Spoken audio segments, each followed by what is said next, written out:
Bom dia, bem-vindos ao webinar sobre o mercado do Japão. Gostaria de começar por me apresentar. O meu nome é Joana Afonso e sou gestora de projetos no IPN Aceleradora. Estamos a organizar esta sessão uma vez que a internacionalização é um passo estratégico para o crescimento e desenvolvimento das empresas de base tecnológica e também para a economia nacional. O Instituto Pedro Nunes está a dinamizar o projeto ProGlobal, Programa de Aceleração para a Internacionalização, que pretende acelerar a internacionalização de empresas de base tecnológica e inovadoras, nomeadamente apoiando a estratégia de internacionalização, alargando as redes de contacto e identificando oportunidades de negócio em mercados externos. Ao abrigo deste projeto, que é financiado pelo PRR, Plano de Recuperação e Resiliência Português, o IPN está então a dinamizar uma série de webinars dedicados a diferentes mercados externos. Hoje dedicamos esta sessão ao mercado do Japão e vamos conhecer um pouco mais sobre este mercado, como se realizam negócios e que iniciativas, projetos e incentivos estão disponíveis neste mercado para as startups. A sessão de hoje será conduzida por Miguel Garcia, representante local da AICEP no Japão, e por Yuta Iguchi, da empresa Million Steps. No final de cada intervenção teremos um momento para perguntas e respostas, pelo convido desde já a todos os participantes a utilizar o canal dos comentários para colocarem as vossas questões. Como hoje temos um convidado internacional, passaremos a sessão então em inglês. Let's then begin the session. Miguel Garcia, the floor is yours. Thank you so much. Hi, good morning to you all. I'm Miguel Garcia. I'm the head officer here at the office in Tokyo. I've been here for approximately 7 years, and so I would like to share with you a few of the things I've been learning. This is a long process because Japan is a wonderful market, but requires some learning. Okay, so let me just start. I'm not trying to be exhaustive or to be too structured. I didn't prepare too much structured presentation. I just will share with you some thoughts, and I think you'll understand why I mentioned some of these things. Japan is still the third biggest world economy. Of course, there's this dispute soon, and I think it's normal. India, given the size of the population, might become number 3, but it's still third biggest world economy.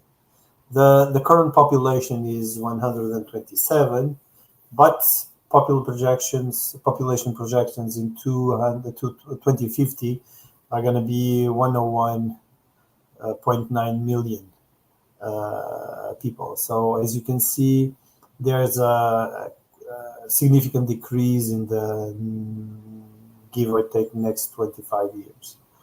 That has to do with aging.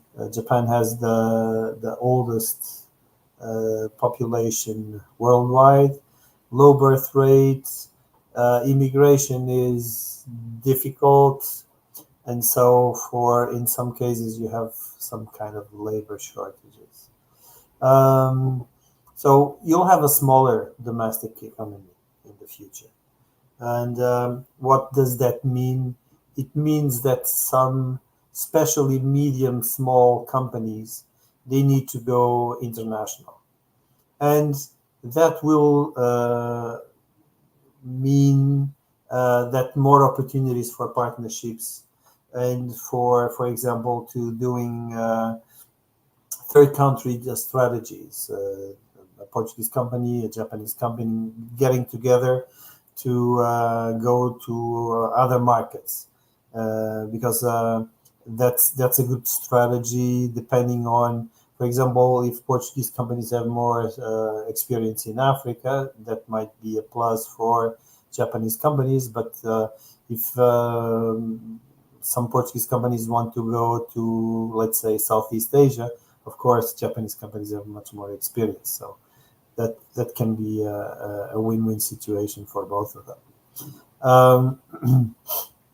Something else that I would like to mention is there's a government focus on FDI. So meaning that there's an effort to attract foreign companies to do business in Japan and to invest in Japan.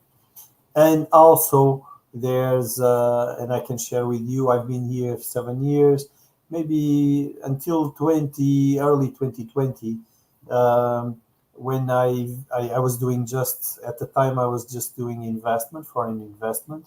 And when I talked with some of the big Japanese companies about startups, until then, they were not very much interested. Sometimes they asked me to send information, but in the last few years, you see definitely a change of mind. The mind setting has changed, and so they are much more interested. Not only you have much more programs internally to kind of support Japanese startups, but also the big companies and investors are more interested in listening and finding new business opportunities, and so it's been quite a change. So that you have an idea, the size of the market, 4 trillion for GDP. GDP per capita is $39,000. Good purchasing power. They are 4th global importer, but the highly competitive, really very, very competitive market. You have products, you have services from all over the world. So it's very, very competitive. So now I'll share with you business culture. Of course, some of these things might look a little bit obvious, but you need to practice in order to do business in Japan. I'll try to do the linkage in a practical way between strategic planning and doing business in Japan. And because the cross-cultural differences between Portugal, in this case, and Japan, they are relevant, okay? One thing that you need to understand is Japanese companies, they don't like risk. So they try to do everything to reduce the risk. Their tolerance for risk is quite low compared with other neighbors. For that, establishing and maintaining a long-term relationship based on mutual trust is crucial. So this is a market where you need to come, you need to invest, you need to return, because really the trust is gained, and we all know that trust. You don't trust people after 5 minutes. It takes time, and so that requires a commitment, medium, long-term commitment. On the other hand, also they want to build a long-term relationship because it's much more efficient than changing partners or finding new partners every year or every 2 years. So something else that you need to understand is the decision-making process involves detailed consensus building. There's a Japanese expression, it's a ringisho. This is a group society, and so you need to involve everybody for coming up with a decision. Okay, consensus building takes a lot of time. What's the advantage of this? The advantage is that once you reach a decision, everybody knows who does what, when, with which means, and so implementation can be much faster and much more accurate. So that's one of the, and I can tell you, I lived in the US, in Holland, Paris, Berlin. So it's always very interesting to see how things work and then try to understand why. And so this is the way things work in Japan. Just some ideas, and we'll talk about communication. When you come to the market, it's essential that you prepare. Preparation is very, very important. Prior to the meeting, there's usually a lot of exchange of information, and basically they want to align and make sure that the meeting flows and that there is a good understanding beforehand. While sometimes Europeans privilege content, Japanese also stress on context.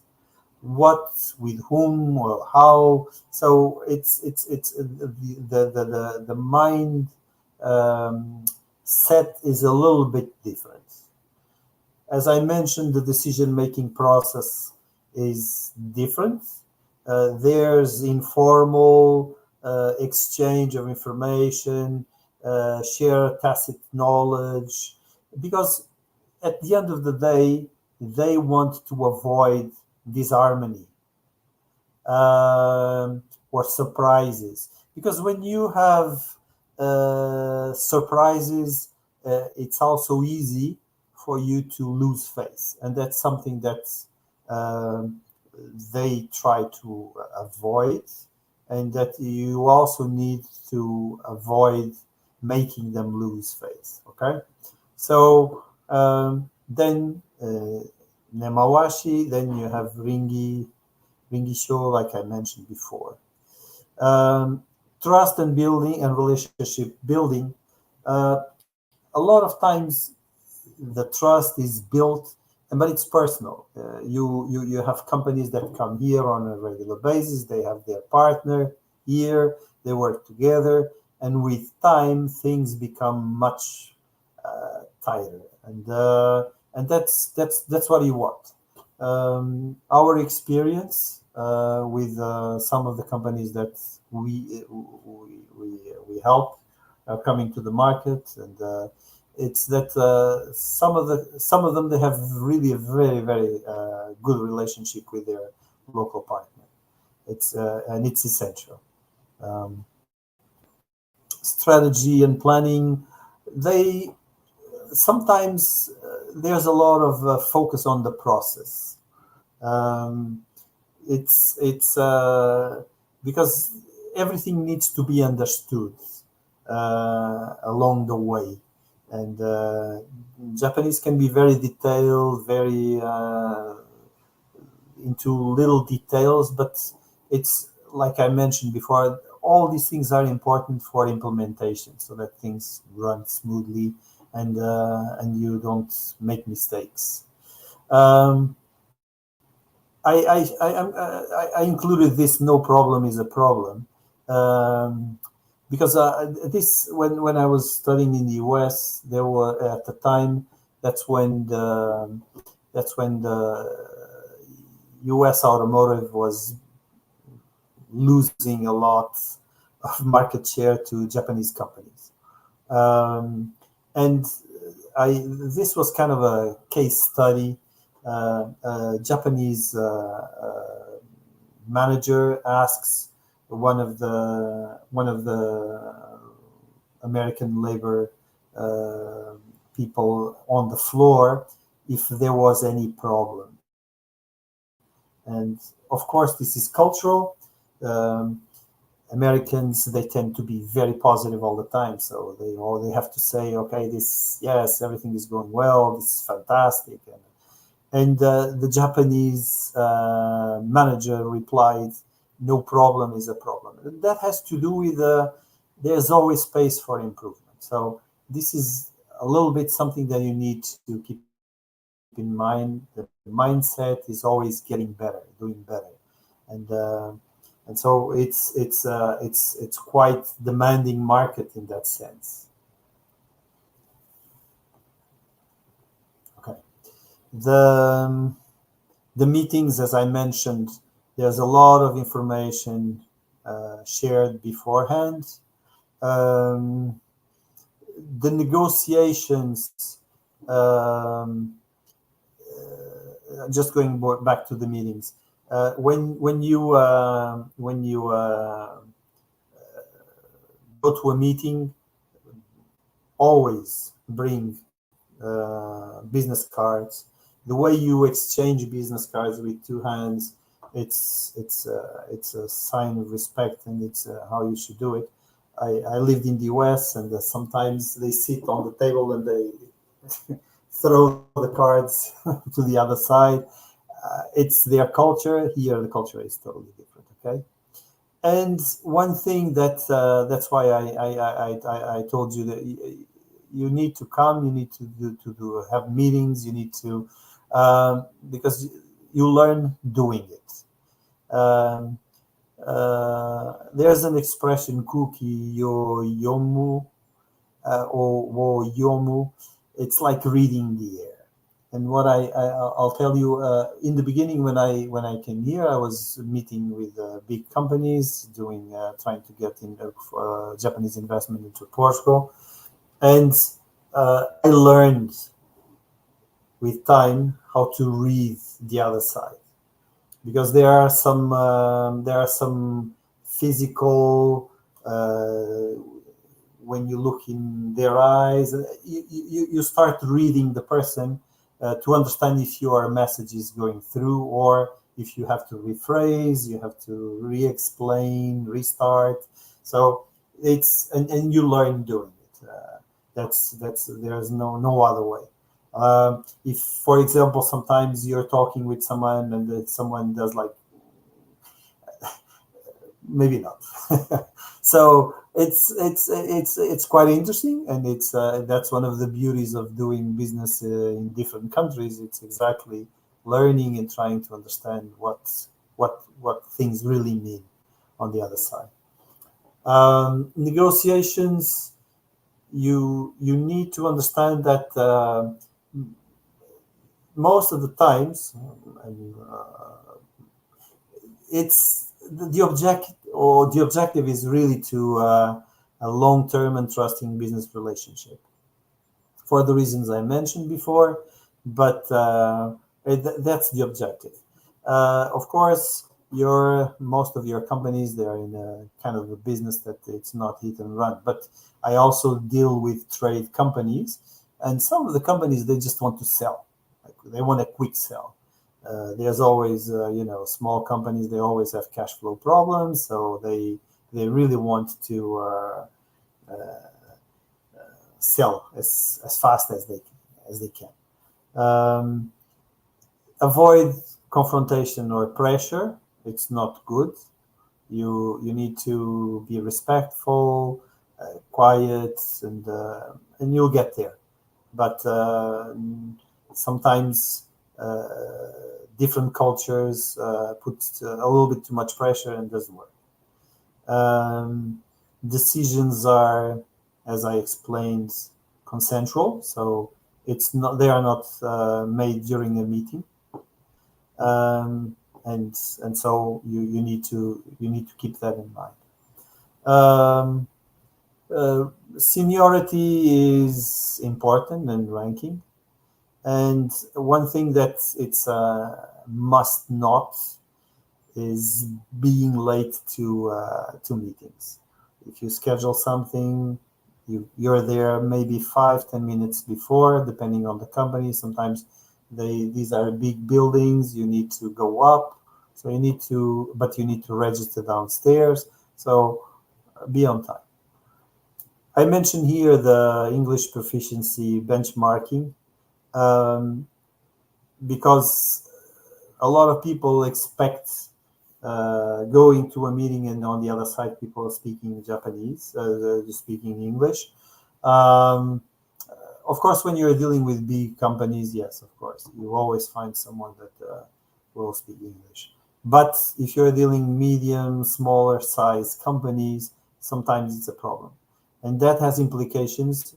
It's not the end of the world, but has implications on you preparing the meetings, and you need to hire an interpreter. Okay? So some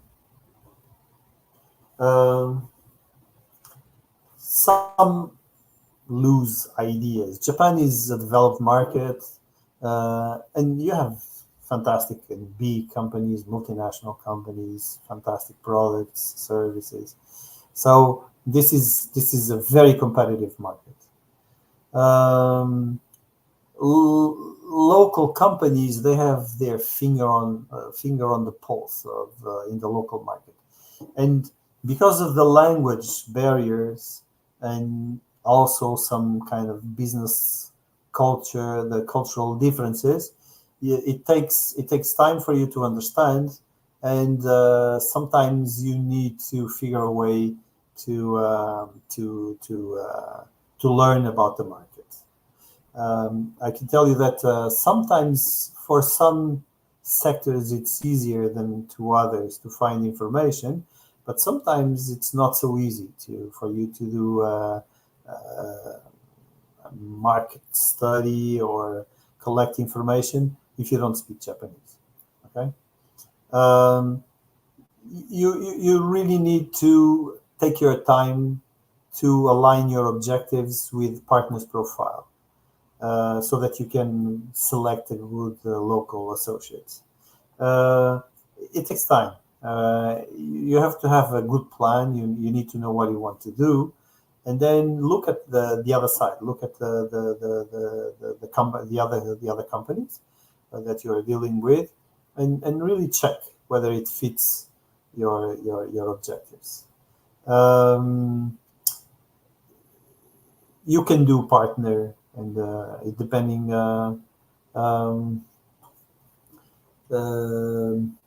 you can start business through a partner, or in some cases some entities or some companies, they opt for establishing their business in Japan.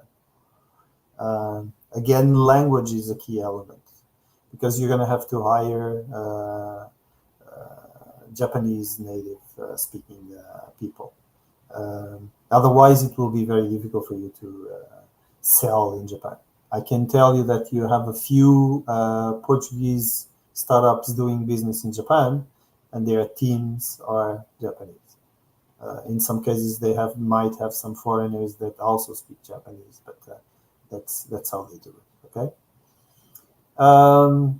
It's important to have a clear business plan for the market. In your case, some of you are starting, some of you are at different stages, but you really need to spend some time collecting information and developing a good business plan.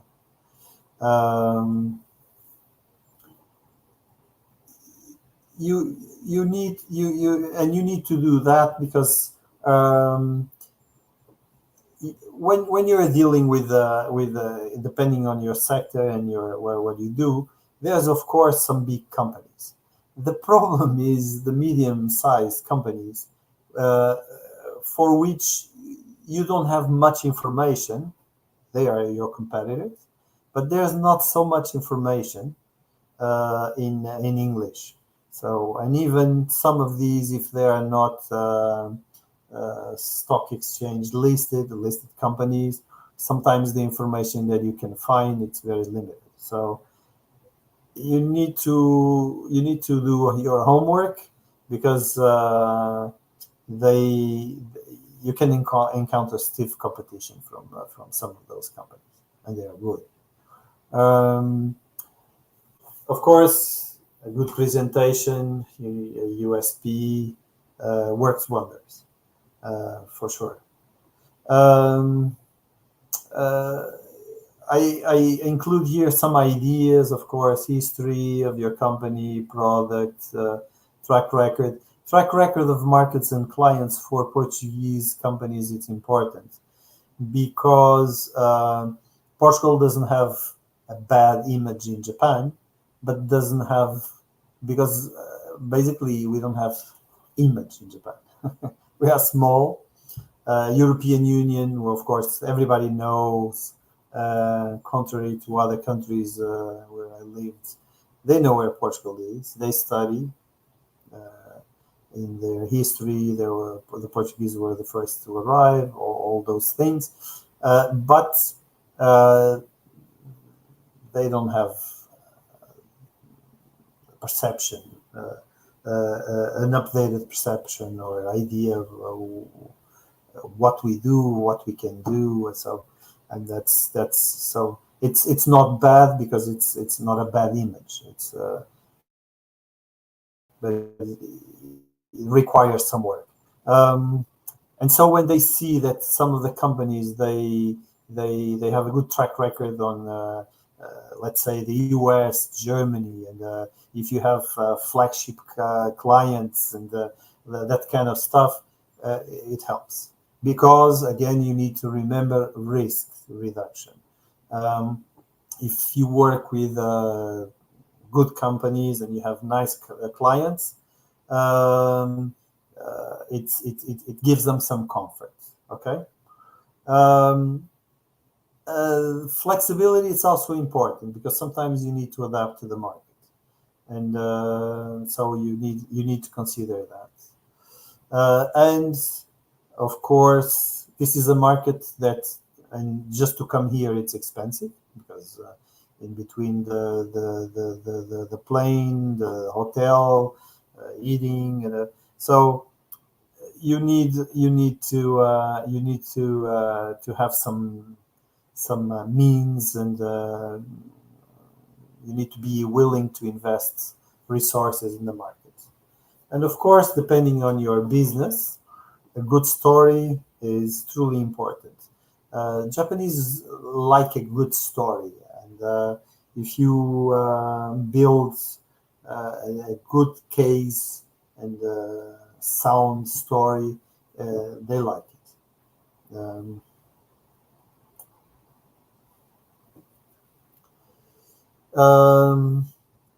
You need to consider, and that's also part of the investment, an initial approach in Japanese can be a competitive advantage.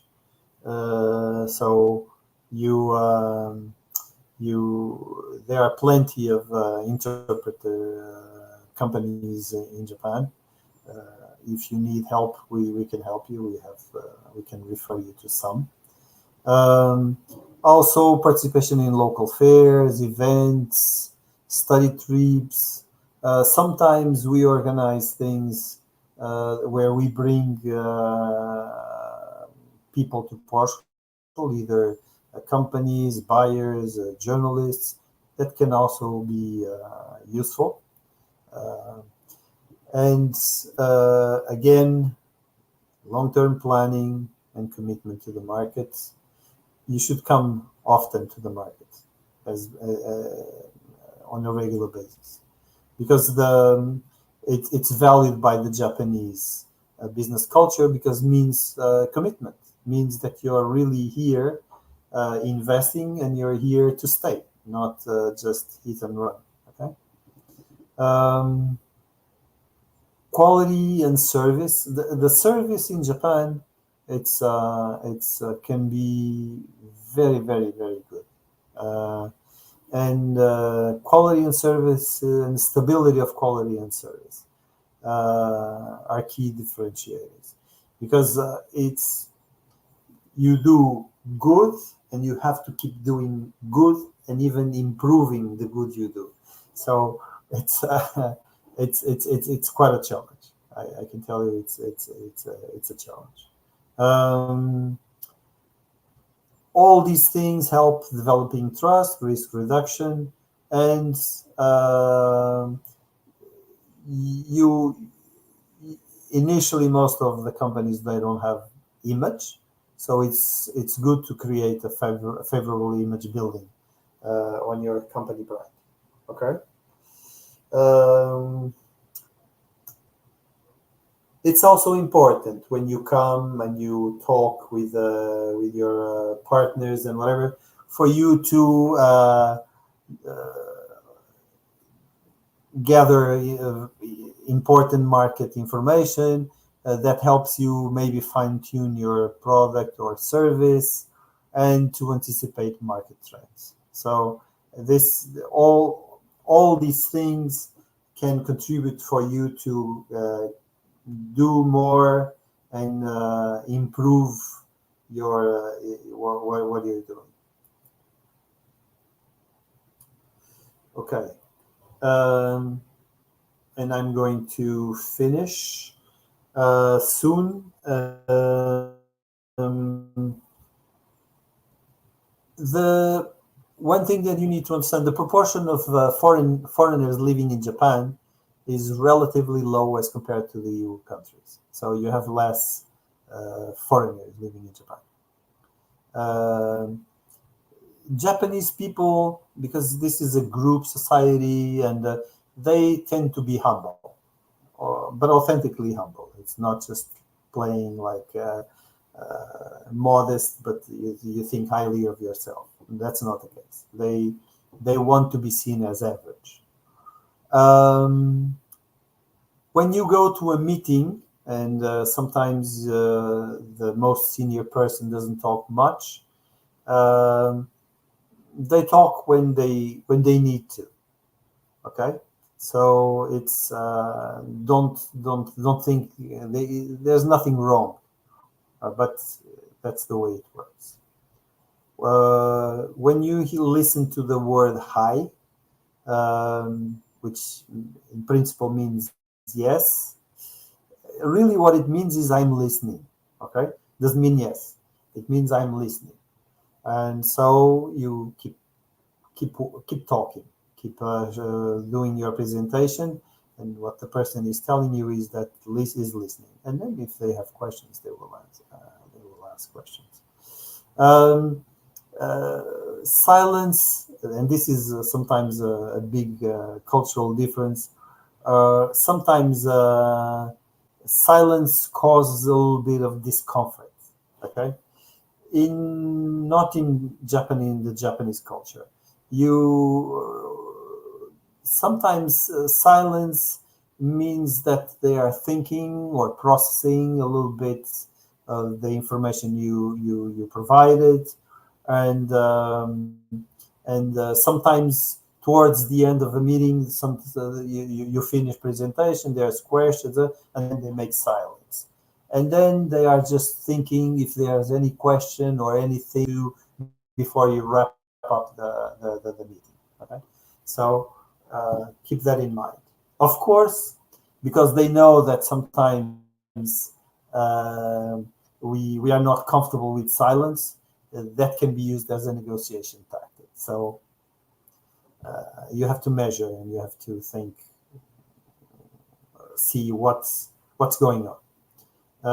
Usually they are good listeners, and they tend to speak much less than Westerners. Sometimes people complain, but there was no. And this requires several meetings. Most of the times you're going to have several meetings, and because it's the sharing of information. Sometimes it's a work in progress. Okay. So, and so that I finish as a scoop, to do business in Japan, you really need to have a detailed business plan, understand and embrace the cultural differences. So we covered several items here. To have a unique selling proposition and think long term, go for the long term. Okay, so I think these are some of the thoughts I had to share with you. And of course, if you have any questions, please feel free to ask. Thank you so much, Miguel, for your excellent presentation. I don't see any comments here, but I would like to ask you a particular question. So you said that before we need to enter in this market, that we need to practice and to train our entrance in the market. What do you think that is the main challenge? And can you give us your top 3 tips for startups before they explore the Japanese market? Well, Yuta is going to mention that, Okay. so I don't want to get too much into his presentation. But one thing that it's essential is we are trying to do something, work together in terms of preparing startups to come to the market. We need to understand you. Okay, so let me just give you, and then you'll get into more detail. He knows a lot of potential partners and some potential investors, but we need to understand exactly the Portuguese startup, and then we need to do a little bit of preparation. They need to prepare for the market, and then they need to get together with potential partners. So it's a process, but I think it's advisable that they go through a program because. As I mentioned, coming to Japan, it's not cheap, and also the more preparation you do beforehand, the better you're going to do when you come here. And because in a way you are already making sure that you're going to have some kind of results when you come, if you go through all the steps. Okay. Thank you so much, Miguel. So now we are eager to listen to Yuta. So Yuta, the floor is yours. Thank you so much.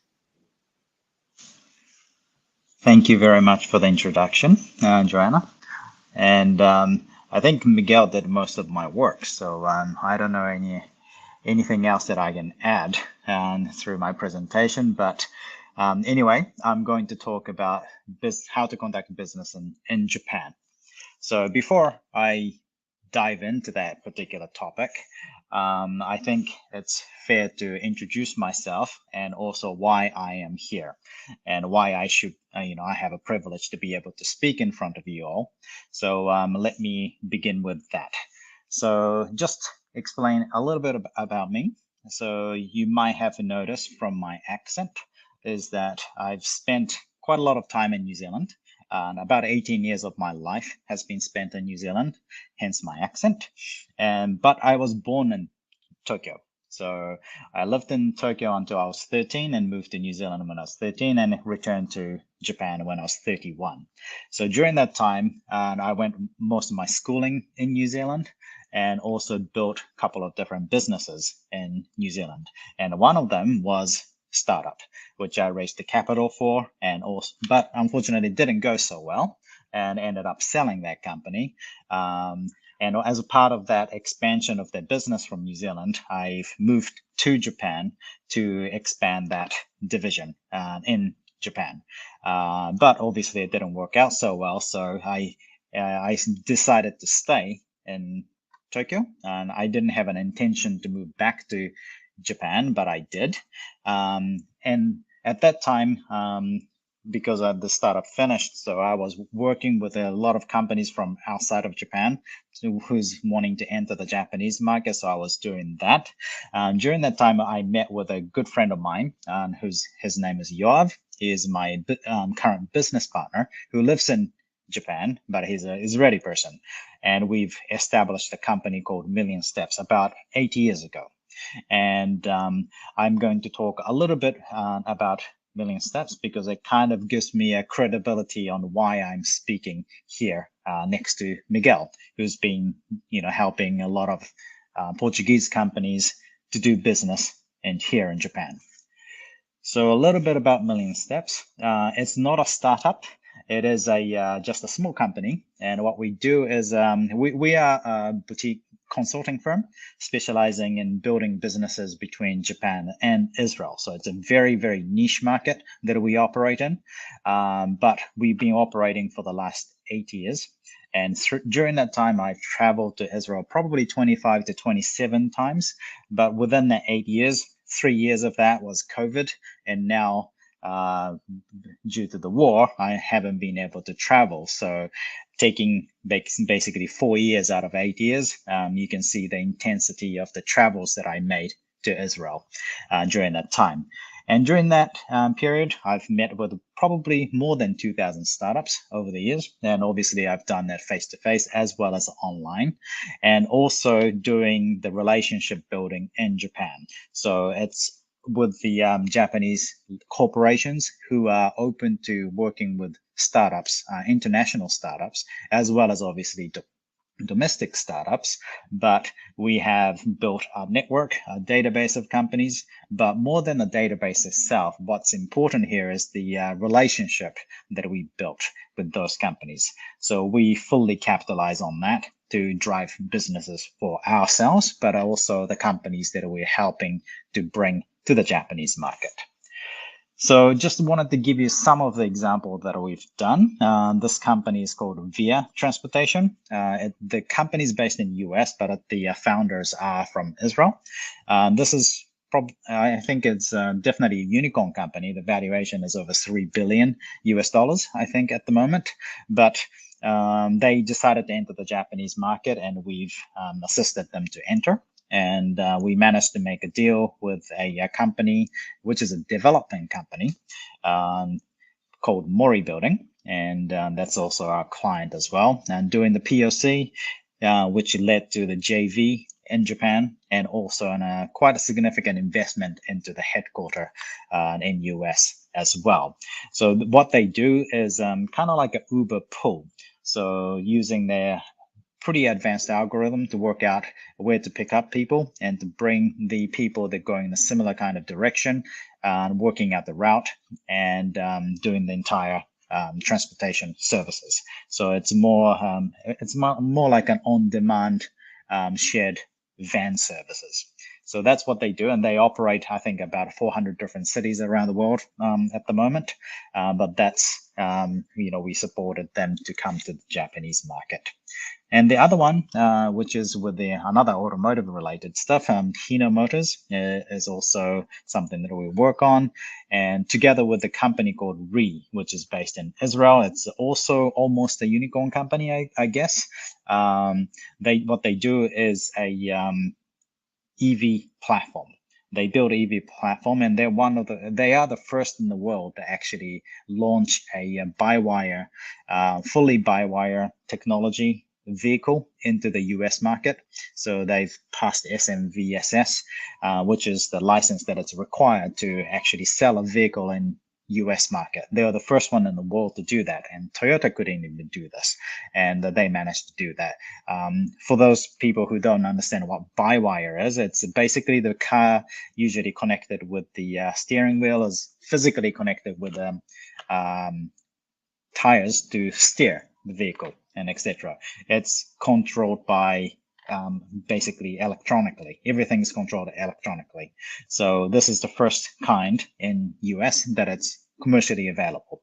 So anyway, this project started back in 2019 when Hino announced the Flatformer, which is the next generation EV, commercial EV, and the collaboration started there, and they formed their strategic alliance to co-develop next generation EV together. Just because I'm still working on this project, I'm unable to disclose what's happening here, but I think it will be it is an exciting project. So this is another thing we are doing, and it's completely different one. We also raise capital for companies as well. So not only to startups, but also to a venture capital as well. So Pitango Venture Capital is one of the largest venture capital in Israel, and we raise capital for these venture capital from our client list as well. So we made a couple of the deals already. I think that's pretty much enough for examples, but I wanted to mention about another thing that we do is, events. So this has been the basically very important activities of ours to build our own database of Japanese companies who are interested in working with international startups. So since from the beginning, we do a lot of event like this, and also online seminars, online event, and physical event. This particular one was conducted last year together with one of the largest media groups in Israel called Calculist. And this event was very successful. We managed, together with them, we managed to bring about 700 attendees at the event, physical event, and the Japanese companies, as well as politicians. As you can see, there's Kishida-san, who is the prime minister, and he wasn't physically there, but he made a nice video message for us. But anyway, these kind of events are very important to build relationships and etc. So because of this, we are fully involved in the kind of like innovation ecosystem in Japan, and especially the one that are coming from outside of Japan to enter the Japanese market, to connect to the Japanese company to actually make the business happen. So that's what we do. And that's why I'm here talking to all of you guys, because obviously you are to a certain level interested in the Japanese market. At least you're curious about it. So I'm going to now jump into how to do business in Japan. So I think Miguel talked about quite a bit about the cultural differences. I think that is a very important point, and I've listed three main things from my perspective. So it's just my personal, based on my personal experience working with a lot of startups, entering Japan and etc. So the very first one is that the Japanese market and the business culture, it is very different. And I know that a lot of people say this, but a lot of people do underestimate how different it is. And also, it's not very obvious what's so different about it. It's very difficult to understand, and very difficult for someone else to tell you the difference. You kind of have to experience by doing this. And I think Miguel also touched on the fact that you have to travel here quite often, and you have to do it yourself basically to get the actual grip on the difference. And that's what I also say as well. But I do have different solutions on how to do that, but I'll come back to that later. Second part is that it does take time. Miguel also touched on this, the bureaucracy and also the layers and the consensus and etc. And basically what that means is that it takes sometimes forever for them to make any kind of decisions. So that's it's a very bad thing about Japan. This is certainly hurting the Japanese economy because we have stopped innovating. And now, as a result, we are the probably third or fourth largest economy in the world. Used to be the second. So we are, as a Japanese people, we are kind of panicking, and we need to solve this. And we hope that we can work together with the outside forces to make this happen as well.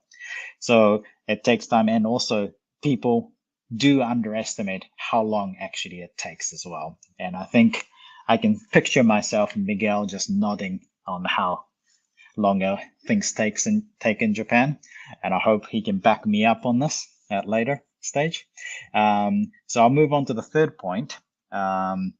These two together, Japanese market is not exactly for everyone, especially for startups. Obviously, the takes time part is the biggest killer for the startups. So it's certainly not for everyone, but it is still a pretty big market, 127 million people, even though that by 2050, we will, reduce the population, but it is a very big market and it can be very attractive.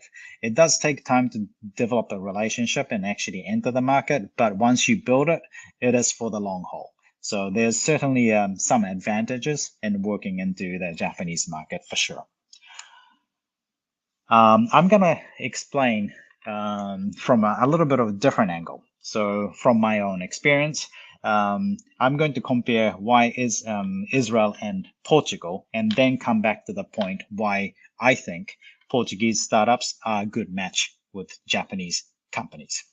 So why Israel was a good match with Japan. So this is also my personal perspective.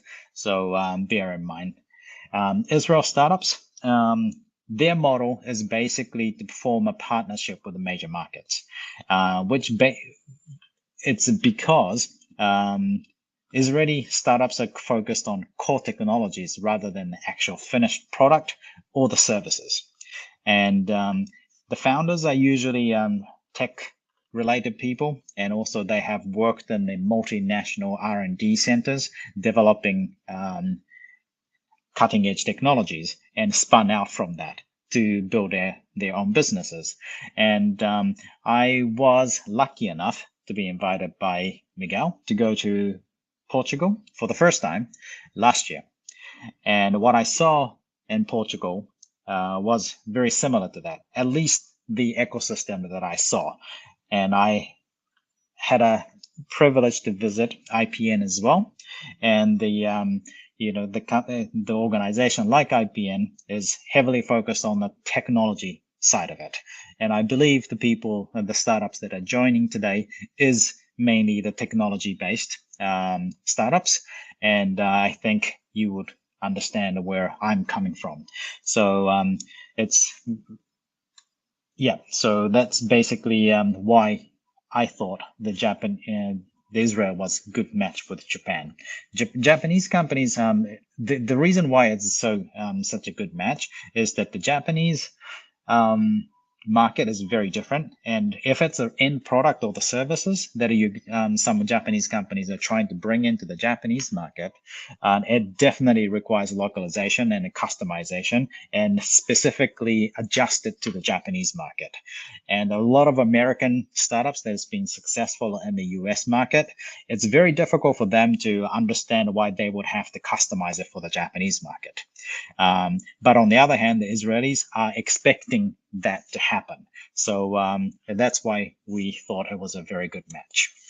And also the innovation ecosystem. When I went to Portugal, I saw only for the week that I was there. I saw the very early stage of Israeli ecosystem in Portugal. Without a doubt, I don't think anyone can argue about this, but Israel innovation ecosystem is one of the best in the world. It has performed very, very well and produced a lot of world-changing technologies. And I think it's very similar to Portuguese innovation ecosystem for the two main reasons. One is the strong commitment from the government to drive the ecosystem. Without this, I don't think any of the ecosystems around the world would have developed. And another one is the very strong commitment from research institutions and universities to innovate, but not only to innovate, but to commercialize the technology. I think that's the key part, and this is what Japan is not very good at. And that's why Japan is looking to go beyond Japan to source new technologies and innovation to build new businesses. But so this is just a perspective on why I think Portuguese are similar to Israeli ecosystem, the Israeli startups, and why I think Portuguese startups are very good for the Japanese companies. And it's a good match and easier to do business with. But I think the main part here is how to enter the Japanese market, right? Everyone's wondering how, and how can, I guess what are the exact steps that it should take? I think Miguel listed a lot of things, like a lot of preparation, learn about the cultural differences and etc. And I think it is true, but thanks to COVID, there's different ways that we can do that these days. So I think there are many things that you can do, but the very first thing that you guys can do is to build a relationship with Japanese companies from Portugal. That's possible now, thanks to COVID. It's just like through this webinar type of thing, you can actually promote your startups and what your businesses are to the Japanese corporations without physically visiting here.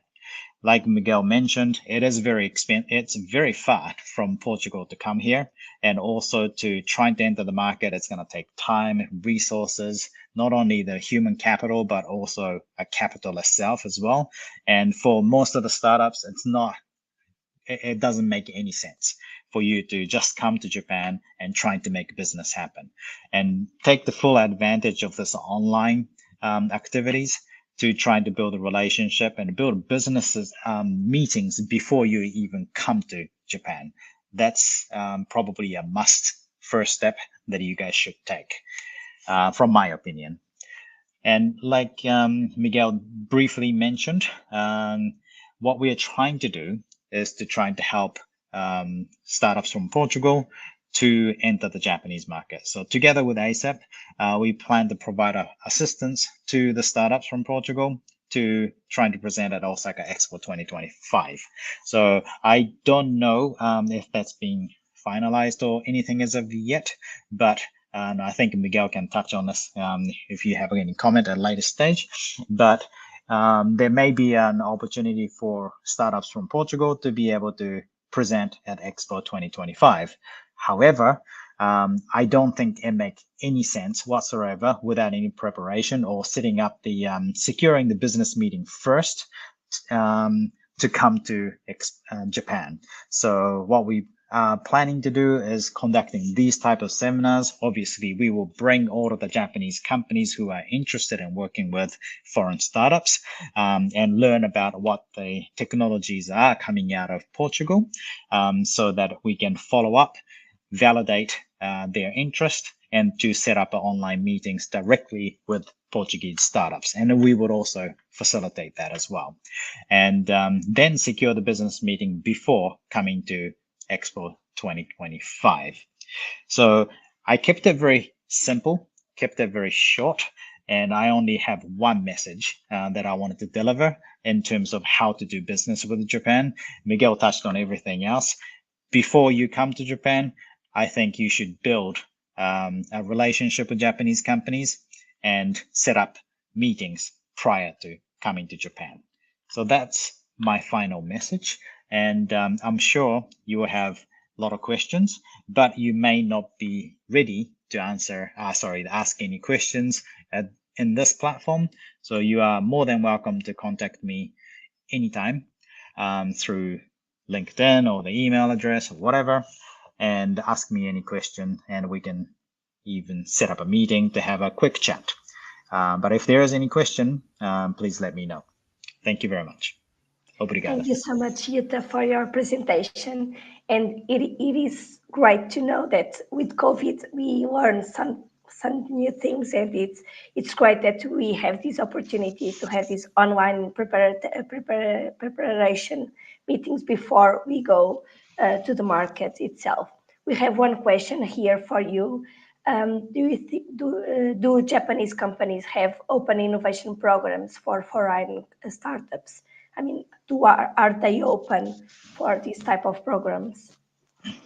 Yes, they definitely do have open innovation programs and also have open innovation departments that exclusively deals with startups, mainly from Japan, but they definitely do also work with foreign startups as well.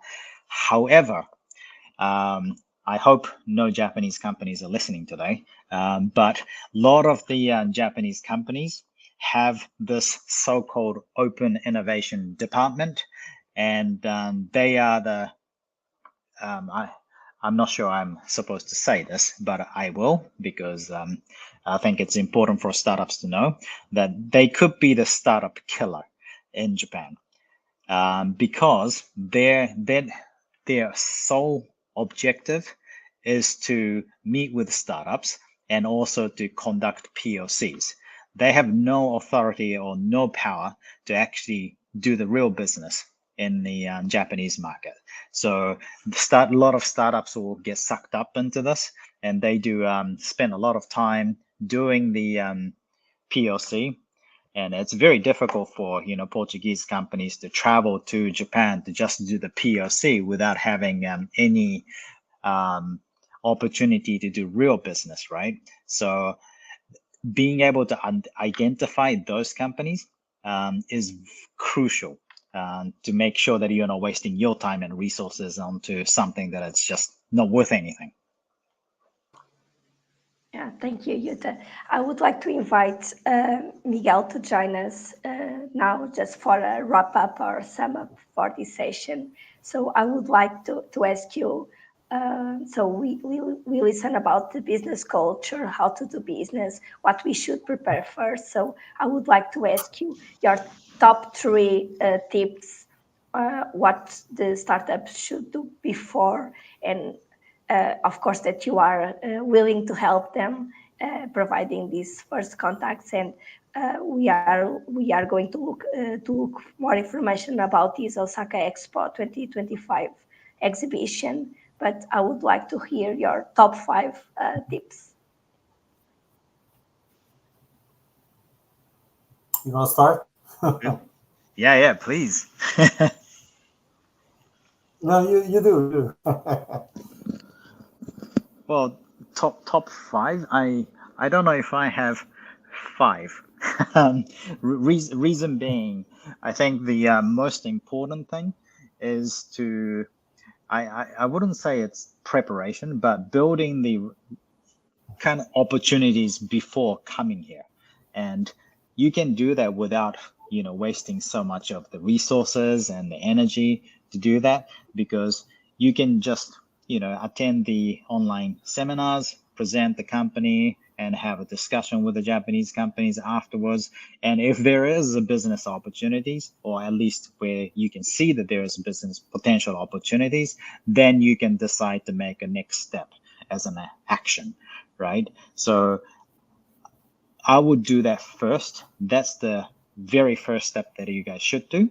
And once that stage is over, then you have a couple of other, I guess, the tips that the Miguel was talking about certainly apply.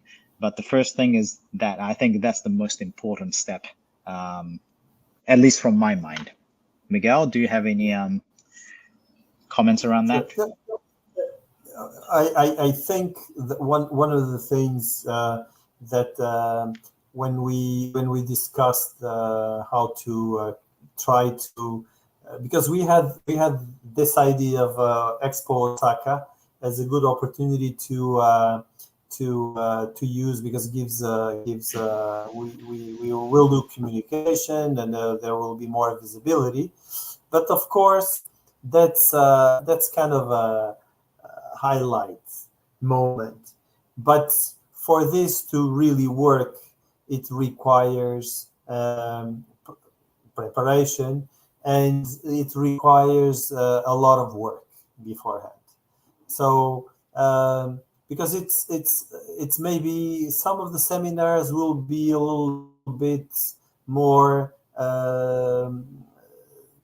picking startups' brain and checking where they are, because as Yuta mentioned, actually Japan is not for all the companies in general, not just for startups, even for companies that want to export or come to Japan to do business. It's not for everybody. So you need to check where they are, then check whether they really or help them understand whether they are really they really want to come. Because it's not to kind of be a party poop.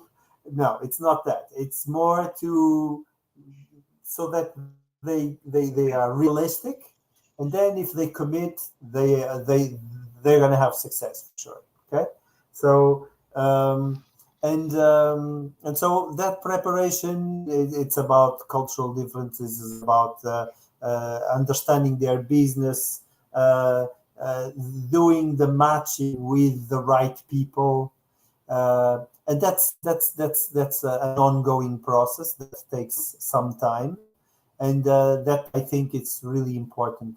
And as Jutta mentioned, it's possible to do from far all these initial stages. Then it gets to a point you really need to come and do an investment. And it's always nice to come to Japan anyway. So, but I think it's important to do that homework and to do that preparation, because it avoids a lot of frustrations, and it's a good market, and if you do business and you have a local partner, and you if you do everything well, you might have a local partner for life, but you need really to do a good job. So thank you so much, Miguel and Jutta. So it is good to know that commitment, long relationship, partnerships are the key for doing business in Japan. Thank you so much once again, Miguel and Jutta, for your availability for this webinar. And we keep in touch. Thank you so much. Thank you for your time. Thanks for having me. okay, thank you so much for inviting me. Thank you.